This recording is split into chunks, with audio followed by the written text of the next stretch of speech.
Oke, nah Prof, dengan barang bukti atau ya alat buktinya kan juga besar sekali untuk uang dan juga emasnya. Tapi kan keberadaan Febri Adriansyah masih jadi tanda tanya. Sebenarnya seberapa genting atau seberapa penting Febri Adriansyah ini juga untuk segera ditahan saja sama Kejagung?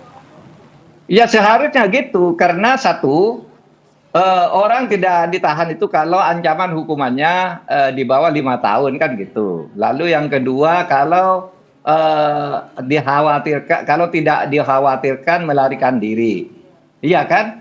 Nah, itu antara lain ya, dan tidak menghilangkan barang bukti. Bisa saja ini dalam keadaan begini barang bukti yang lain yang masih mau dicari lagi, karena ini kan tiga peristiwa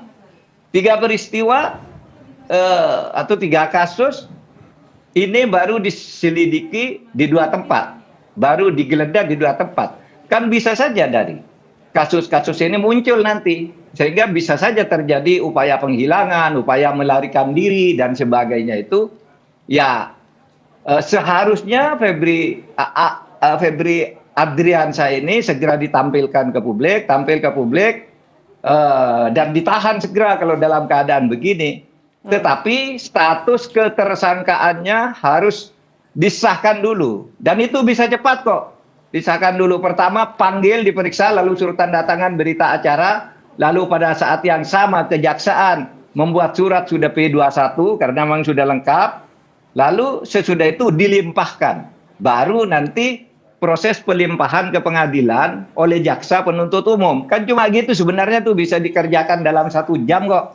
Kalau ingin memenuhi formalitasnya. Yang kemarin dianggap tidak ada, lalu hadirkan Febri Adriansyah, lalu suruh tanda tangan berita acara bahwa dia sudah diperiksa, lalu serahkan ke kejaksaan seluruh berkas, lalu kejaksaan menjawab, oke, ini P21, sudah P21, serahkan seluruh barang bukti beserta tersangkanya. Itu lalu menjadi urusan kejaksaan. Nah, Prof, soal lagi-lagi tanda tanya di mana posisi Febri Adriansyah ini juga kan keterangan dia adalah yang paling krusial artinya di sini.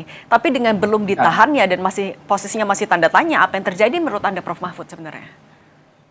Ya kalau rakyat seperti saya ini boleh curiga ini bersembunyi atau disembunyikan oleh sesuatu kekuatan. Masa negara tidak bisa menghadirkan dia?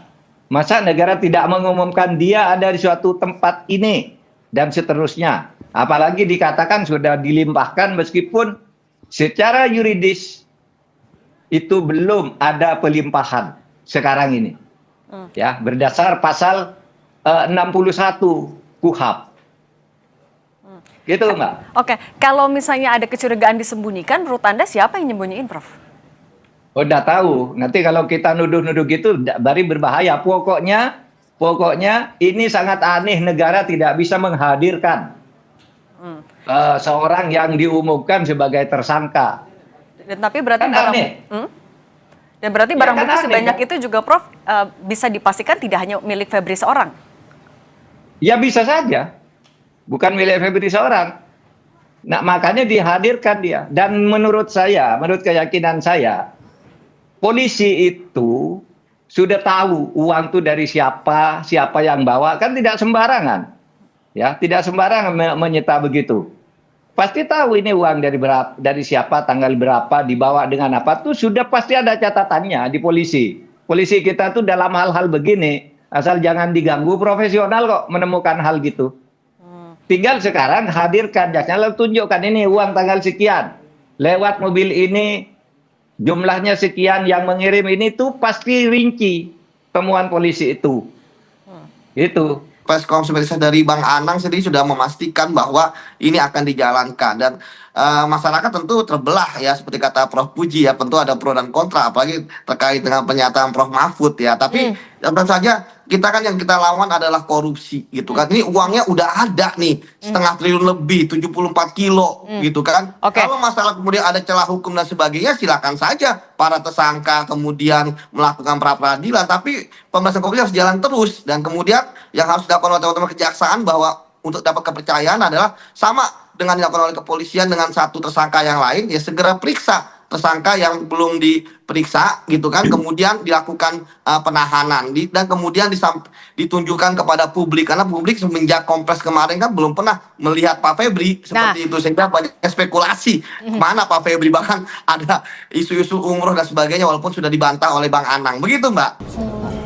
Jadi Pak Febri di mana Pak sekarang posisinya? Apa di rumah dinas masih yang di Saya Kebayoran? belum tahu karena ini kan masih sibuk kita Tapi sudah dapat pengawalan dari kejaksaan untuk status Pak Febri itu, maksudnya di kejaksaannya sudah, kenapa? Pak Febri sudah mendapat pengawalan kan, sudah ditetapkan tadi sebagai tersangka. Berarti ini bagaimana Pak? Saya belum ada informasi itu. Cukup ya? Ya? Nggak benar itu. Gimana mau umroh? Sudah dicekal oleh penyidik semula juga. Kami pastikan ada di Indonesia, tidak di luar negeri, dan sudah dicekal. Dan dalam pantauan penyidik juga, ya. Ya belum ada, nanti kita pelajari. Saya belum ya. Oke? Nah, ini kita juga untuk menjawab pertanyaan dari publik begitu, di mana posisi dari tersangka FA ini, Pak Puji? Ya, dari konfirmasi kita yang bersangkutan masih berada di Indonesia, bahkan masih ada di Jakarta. Jadi cuman titiknya di mana kita belum dapat informasi pasti, dan informasinya yang bersangkutan juga akan kooperatif ketika nanti proses-proses penyidikan yang dilakukan oleh teman-teman di kejaksaan. Jadi kalau kabar umroh segala macam ya namanya orang ngait-ngaitin segala macam bisa jadi, tapi berdasarkan informasi kita yang kita dapat dari kejaksaan, yang bersangkutan masih ada di sekitar Jakarta lah ya. Oke, jadi keberadaan dari FA ini masih berada di Jakarta. Tentu kita ingin tahu begitu ya, kapan kemudian penyidik dalam hal ini Kejaksaan Agung akan segera memeriksa dalam pekan ini terhadap FA atau seperti apa? Ini kan juga yang akan ditunggu. Ya, Pak Puji.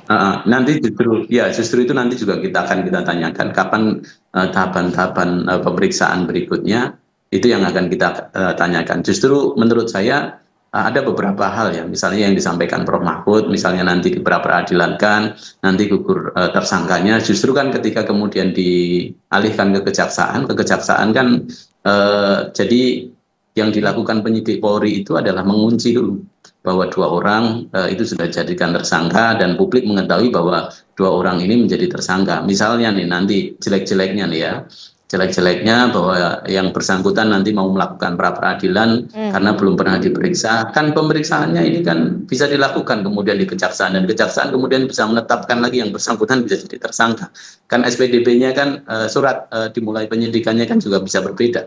Yang satu adalah perintahnya dari Kak Kortas, dan ini kan perintahnya dari PLT Zambitsus. Nah, jadi potensi untuk melakukan pra-peradilan menurut saya juga justru menjadi blunder bagi yang bersangkutan, sehingga kekhawatiran itu menurut saya kok justru tidak ada. Yang harus kita kawal berikutnya adalah proses-proses yang ke depan ini, tahapan ini harus kita dorong untuk segera dilakukan, terus kemudian juga harus dilakukan dengan objektif, transparan, dan tentu juga tadi saya sampaikan jangan sampai kemudian ada konflik of interest. Sekali lagi, konflik of interest itu kita tidak bicara soal asumsi, tapi kita bicaranya adalah fakta yang kemudian kita ukur dengan ukuran-ukuran, ya dasarnya kan jelas ada OECD dan segala macam itu. Oke, ini menjadi PR berat dari Kejaksaan Agung untuk bisa menjawab keraguan publik, jangan sampai ada konflik of interest di sini ketika kemudian FA yang kita tahu berasal dari Kejaksaan Agung pula, kemudian saat ini kasusnya tengah ditangani.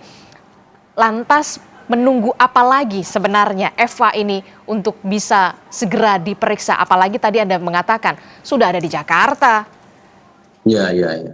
Ya, setelah mungkin ribut-ribut ini bukan selesai ya, tetapi mungkin institusi ini firm masing-masing pasti nanti akan segera. Kita berharap minggu ini sudah dilakukan proses pemeriksaan terhadap yang bersangkutan. Nanti juga akan kita tanyakan agar pemeriksaan itu segera dilakukan, dan ya kegalauan lah ya, meskipun harapan ataupun opini atau pendapat yang ada di media sosial dengan fakta hukum itu bisa jadi jalurnya berbeda, tetapi itu menjadi pertanda bahwa publik mendambakan penegak hukum yang bersih. Oleh karena itu ketika ada oknum, ya segera saja oknum itu kemudian diproses begitu. Meskipun tetap kita mengedepankan misalnya praduga tidak bersalah, tetapi bahwa fakta yang tadi disampaikan oleh Mas Yudi juga sudah jelas. Tinggal saja bahwa barang-barang yang yang ditemukan oleh penyidik Kortas Mabes Polri itu